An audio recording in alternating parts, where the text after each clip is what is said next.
Quarterback number 8, Kellen Mond, Texas A&M. Actually, screw that. Throw him at 7. Move Jamie Newman back to 8. All right. I thought Kellen Mond played very impressive at the Senior Bowl. I think he moved his stock up a spot. Actually, he might move it up too. Kyle Trask. Who knows? You know what? Screw it. Kellen Mond, quarterback number 6, moving Kyle Trask down to 7, and we're going to move Jamie Newman down to 8. And we might even move Jamie Newman down to 9. All right. That's just how he performed at the Senior Bowl. I need to get off Jamie Newman. But here at 8 spot, I have Texas A&M product, Kellen Mond. Now, if again, we're going back to the tier list. Actually, screw the tier list because I should have just watched the Senior Bowl and then wrote all this. Because I said that I thought Kellen Mond would have more of a backup quarterback role in the NFL, and I thought that Kyle Trask and Jamie Newman had a chance to be a starter. Never mind. For Mond, start of 2020 season didn't look promising. He would come out week 1 and struggle greatly against a Vanderbilt team that finished season 0-9. The thing that they were most known for is having the first college football woman on their team. I don't know why I said it like that. Woman on their college football team, that being Sarah Full. Congratulations to her on being the kicker for the Vanderbilt team. That's a very impressive feat. And I thought that was very cool to see. Now, this can be credited to the fact that there was no offseason practice, but then again, Mond has been playing, and I mean actually playtime since his freshman year of Texas A&M for the past 4 years. In this game against Vanderbilt, he would throw for 189 passing yards and 1 touchdown. They did squeak out a 17-12 win. But I think the next week, which was week 2, which had Texas A&M losing 24-52 to Alabama, was his most impressive game of the year. I know it comes in a loss, so it's a little bit questionable, but he came out against one of the best defenses in college and threw 318 yards, 3 pass touchdowns, and only 1 interception. After that week 2 loss, Texas A&M would go on to not lose a single game. They would end the season 9-1 with a Capital One Orange Bowl victory over North Carolina, and they'd finish the season ranked 5th in college football rankings. A lot of people wanted them in the college football playoffs over Notre Dame, who finished 4th, and some people said Ohio State, who finished 3rd, who would go on to beat Clemson. My family's like Ohio State fan. My mom is, so I like to defend them a little bit. Now, Mond would finish the season with 2,282 passing yards, 19 passing touchdowns, and only 3 interceptions. I was wondering, what happened to his numbers? Because sophomore season, he threw for 3,107 passing yards and 24 touchdowns. Junior year, he threw for 2,897 yards and 20 touchdowns. It turns out that he did play 3 less games this year than normal, but also looking at his passing attempts, I think there was a change in the offense because he averaged 417 passing attempts during his middle 2 seasons, being 415 in his sophomore year and 419 coming in his junior year. He would only throw the ball 297 times this season. Now, Mond does have some serious upside to his game. He's got a wide variety of skill set. For starters, he has more than adequate arm strength. When he steps into his throws, he gets great velocity behind the balls and can fit it into all these tight windows. The spirals are tight and don't wobble often. They stay on target. His throwing motion is very compact. He doesn't have a big launch up and really throw it. He stays tight with his throws. That's again a bad thing. A good thing because it doesn't have as much time to sit there and wait or for a defender to come up and knock the ball out. But I think what he wants to do is spend an offseason loosening up his throwing motion just a little bit to where he can get the arm strength and his velocity to equal a elite pro level.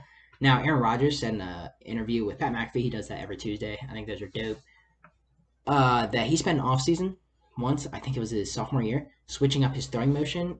And it took a while to get used to, but when he did, he said it helped his game greatly.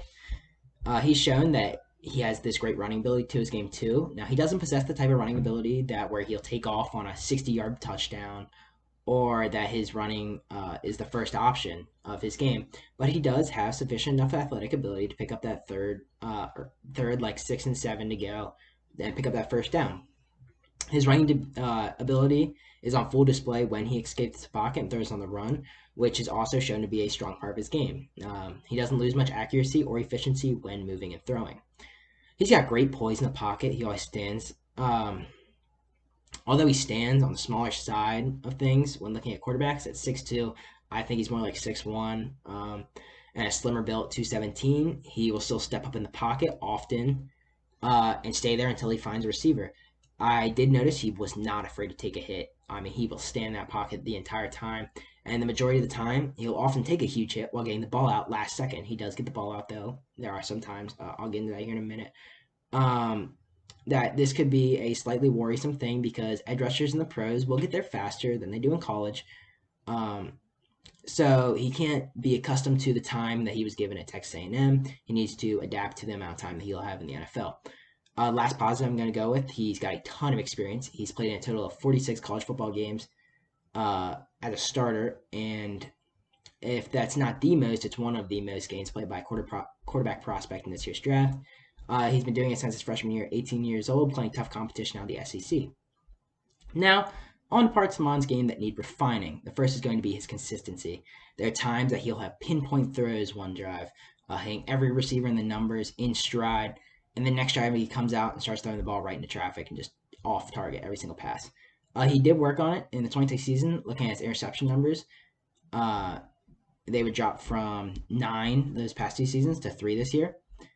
But he still has time where he will just, there are times that this year where he just fell off a cliff, like right after showing extreme promise. The next thing is going to be his accuracy, which is the most inconsistent part of his game. Back to like the consistency too. Mond's short to medium range accuracy is good, but not great, and his deep accuracy just isn't there. He doesn't have a lot of touch on his throws, having the majority of his deep balls being overthrown or just too high for his receivers. I think if he does spend some time working on his throwing motion, he will start to get that touch on the ball and not have to just rely on his arm strength. There are times his accuracy dips when throwing because he's praying those receivers will bail him out on a 50-50 ball, and it just doesn't work out. Now, I also want to get into Senior Bowl. He played great. I just said like his throwing motion and everything, and there are games like you can't just analyze a quarterback on one game. I like to do about 4 to 5 games, really check him out. Especially I like to do what I like to do is I want to watch one game from say their sophomore season or their junior season, depending on what year they had this year. And I want to look at, hey, how'd they do? And what did they develop in the offseason into their 2020 season as a starter? Kellen Mond, during the Senior Bowl, had an amazing game. Accuracy, short range, medium range, and deep range. He hit every throw, and he just looked great. So, although I still think that throwing motion is still compact, he has some things to work on, but he looked a lot better than what my analysis says. Now, the pro comparison here, very obvious. Majority of scouts and analysts have the same guy for Kellen Mond. That's going to be former Tennessee quarterback Joshua Dobbs. Coming out college, Dobbs was known for his poise, quick release, strong arm, and his throwing ability on the run. But the things that he had to work on was his consistency, decision-making, and his overall accuracy, especially on the deep balls. It's a perfect fit when comparing the two. I do believe that Kellen Mond has the upper hand here because it seems to me that he has spent more time working on his accuracy and his decision-making for his senior year. And it showed really well in the Senior Bowl. I also think that he is a much higher upside than what Joshua Dobbs provided. So I believe is back up on the Jaguars right now. He got selected by the Pittsburgh Steelers in like the 4th round, traded, and I think he's back up on Jaguars. Or he might be back on the Pittsburgh Steelers. I think Jaguars might release him. For the draft, I don't think Mond comes in his first year and competes for the starting job just yet. I think they're going to find a quality team that's going to give him a chance to develop behind and possibly take over the next year. Something like Dak Prescott did with Tony Romo a few years ago. They also have somewhat similar play styles. The team that I'm going with is going to be the Tampa Bay Buccaneers.